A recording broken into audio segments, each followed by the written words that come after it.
Hi everyone, welcome to Gagan story time. आज की हमारी स्टोरी है जिस तरह धान के पौधों को उखाड़कर एक खेत से दूसरे खेत में अच्छी तरह फलने फूलने के लिए रुपाई कर दी जाती है। आज अंजू भी अपने पिता की देहरी छोड़ पति की देहरी को लांघने ही पहुंची के उसके ऊपर उपहास और ताने की बौछारें शुरू हो गई। अंजू के सारे अरमान वहीं पर ढह गए। जे क्या, घूंघट के भीतर ही आंखों में नीर भर आए। हो भी क्यों ना, वह एक सभ्य और संस्कारी परिवार से और अच्छी शिक्षा लेकर परिपूर्ण थी। उसने फूहड़पन और उलझल बोलियां से कभी वाकिफ ही नहीं थी। अंजू की खुशी पर पानी फिर गया।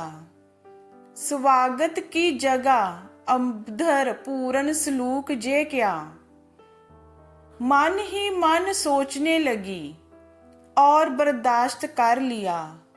लेकिन जे उस घर का सिलसिला ही था। हर वक्त जली कट्टी सुनाना, दूसरों को हर वक्त नीची नजरों से देखना, बात बात में झूठ बोलना तो उनकी फितरत ही थी।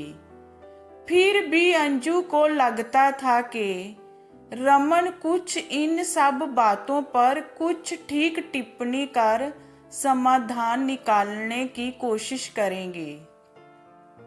पर रमन तो झूठ पर परेशान करने में और भी माहिर था। झूठ बोलना कोई गुनाह नहीं, शान की बात है।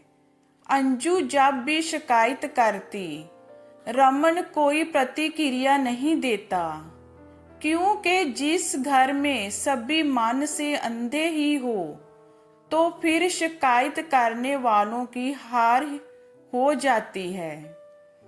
वही विडंबना अंजू झेल रही थी।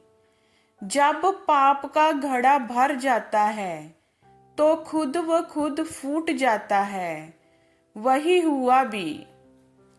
अंजू झूठ और ओछी हरकत से अब उब चुकी थी, लेकिन घर वालों को चमड़ी इतनी मोटी थी कि उस पर नाम मात्र का भी असर नहीं होता।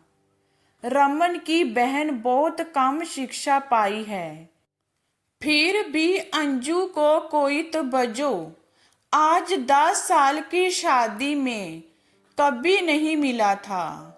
सास तो घोरी काली माँ थी। माँ काली तो कल्याणकारी ही होती है, पर जिसे 70 की उम्र में भी तरुणाई जैसी ही खुमारी रहेगी तो उस घर में अंजू जैसी बहू का गुजारा होना पत्थर का लकीर है। आखिरकार अंजू को मजबूरन अपना घर छोड़ना पड़ा, लेकिन तले से पिंड नहीं ही छूट सका, क्योंकि जब परवरिश में ही कालिख पोथा हुआ है तो सफेद करना आसान नहीं। एक पत्नी हर वक्त पति के आने का इंतजार बेसब्री से करे, उसके हर सुख दुख को अपना समझती हो, फिर भी झूठ फरेब उसकी हर भावनाओं को कुचलते रहे तो वह पति के रूप में एक दरिंदा है। अगर घर में ही अंजू जैसी अनगिनत लड़कियों के अरमान यूं ही कुचलती रहेंगी, भावनाओं को ठेस पहुंचाते रहेंगे, रमन जैसे अनगिनत पति एक बार अपने आप को पत्नी बनकर महसूस करें कि जब उनकी हर अरमान और भावनाओं को कोई पति कुचले तो अपनी आत्मा से सच्चे दिल से पूछे कि वो क्या महसूस करेगा और मानसिक पीड़ा होगी कि नहीं। हर पत्नी को घर की देवी माना गया है।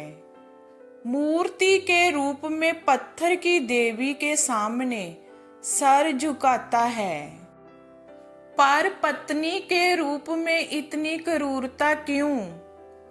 जिस घर में नारी को पत्नी के रूप अवहेलना किए जाते हैं, वो घर अक्सर नकारात्मक ऊर्जा से बर्बाद हो जाता है। जे हमारी स्टोरी आपको कैसी लगी हमें कमेंट में बताइए। लाइक कीजिए, शेयर कीजिए एंड वॉचिंग के लिए थैंक यू।